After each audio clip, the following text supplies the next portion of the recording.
hoş geldin yüreğime, hiç kim yok gereğime. Soğut sen ömrüme, yüreğime. Hoş geldin yüreğime, hiç kim yok gereğime. Soğut sen ömrüme. Sen yani hiç kim yok. Vak sana döneyime, sücüdüm söyeyime. Sen değil öleyime. Söyleyime, mehrimden kanayime. Sana öyleyime.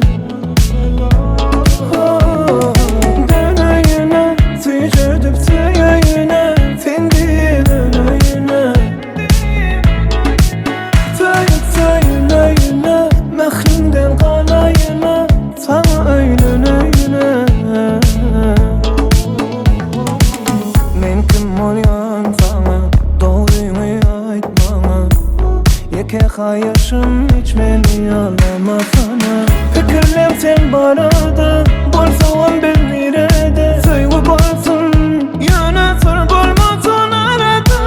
Gelir günler tedece, sayarım ben tedece. Bolman için, sen elmadama ne diyeceksin? Sen yani hiç kim yok. Vak sana döneyime, sücüdüm söyeyime. Sen değil öleyime.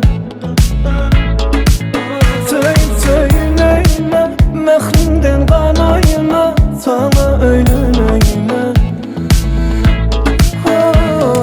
Döneyine, sücüdüm söyeyine. Sen değil öleyine. Söyleyine, mehrimden kanayime. Sana öyleyine.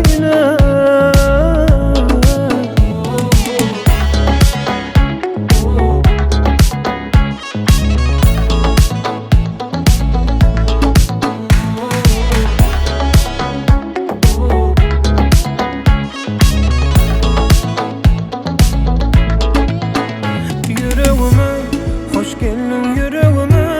Hiç kim yok gereğime. Soğut sen ömrüme, yüreğime. Hoş geldin yüreğime.